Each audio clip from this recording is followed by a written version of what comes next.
Reflexión de amor, en la voz de David Ramírez.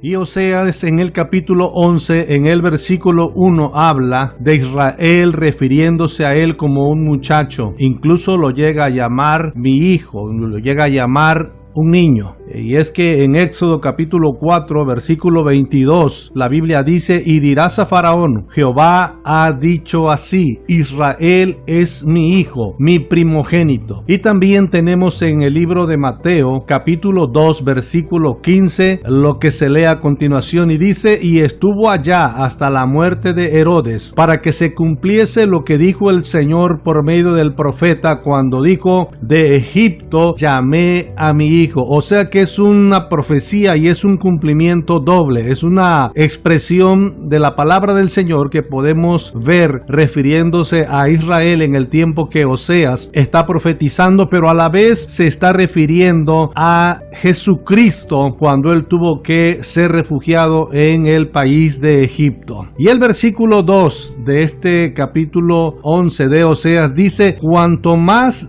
yo los llamaba, tanto más se alejaban de mí. También les reclama y dice: a los Baales sacrificaban y a los ídolos ofrecían sahumerios. Aquí la palabra del Señor está reclamando al pueblo de Israel que aunque él se había empeñado, Dios se había empeñado en acercarlo a él, en llevarlo de la mano, en enseñarle, en protegerlo, en darle alimento, ellos en lugar de acercarse más a Dios, se dirigían cada vez más a un Dios llamado Baal. Un Dios que vamos a ver a lo largo de esta transmisión, que la característica principal es que el pueblo de Israel lo tenía como el Dios de la fertilidad, el Dios de la prosperidad a través de la naturaleza. Jeremías en el capítulo 2, en los versículos 2 y 5, dice de la siguiente manera: anda y clama a los oídos de Jerusalén diciendo: así dice Jehová, me he acordado de ti, de la fidelidad de tu juventud, del amor de tu desposorio, cuando andabas en pos de mí en el desierto, en tierra no sembrada. Y el versículo 5 dice: así dijo Jehová, qué maldad hallaron en mí vuestros padres, que se alejaron de mí y se fueron tras la vanidad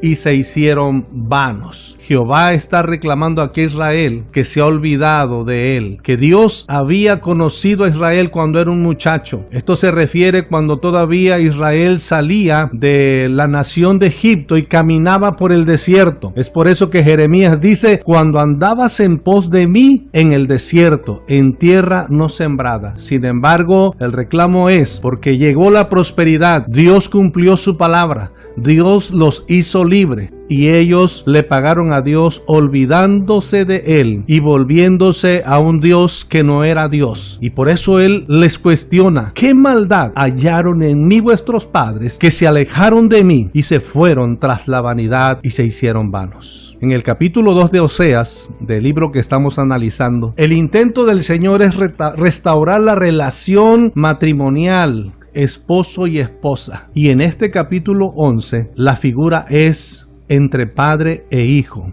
Está tratando a Israel, está tratando a Efraín, que es la misma expresión, como la relación perdida entre un padre y un hijo. El versículo 3 le dice: yo con todo eso enseñaba a andar al mismo Efraín, tomándole de los brazos, y no conoció que yo le cuidaba. El versículo 4 de este capítulo dice: con cuerdas humanas los atraje, con cuerdas de amor, y fui para ellos como los que alzan el yugo de sobre su cerviz, y puse delante de ellos la comida. Me gusta la traducción que hace la Biblia TLA o lenguaje actual, porque dice: Israel, por el gran amor que te tengo, te llevé de la mano como a un niño, te enseñé a caminar, te di de comer y te ayudé en tus problemas, pero no te diste cuenta de todos estos cuidados. Hay una sentencia para el pueblo de Israel, hay un reclamo muy fuerte.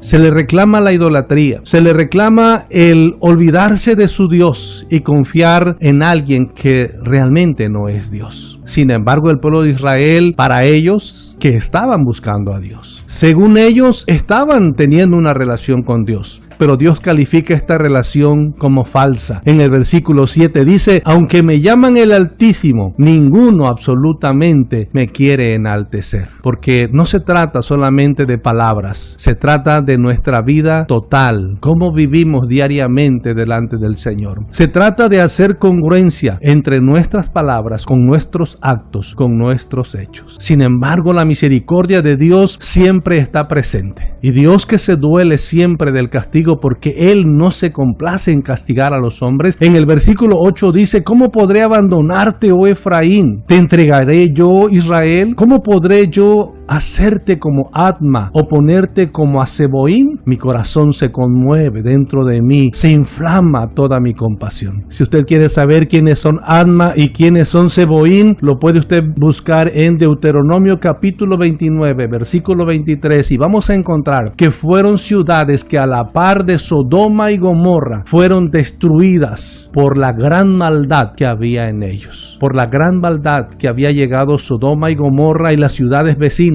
Y Adma y Zeboim también fueron destruidas como Sodoma y Gomorra. Y la misericordia del Señor le dice que no lo va a hacer. Esto quiere decir que aunque nosotros veamos aquí en el capítulo 11 de Oseas y los capítulos subsiguientes que hay sentencias, lo vamos a ver más adelante, que hay sentencias para el pueblo de Israel, podríamos decir en las palabras de nosotros que Israel, que es lo mismo que Efraín, no recibió totalmente el castigo que se merecía. No los consumió como a Sodoma y Gomorra. Merecían ese castigo. Sin embargo, Dios los perdonó. Y aunque ciertamente los llevó y los entregó a situaciones difíciles, era con la intención de que Israel, que Efraín se volviera nuevamente a su padre, volviera y reconociera su desvío. En esta tarde, amado amigo, amado oyente, yo te invito para que hagamos juntos una reflexión delante del Señor.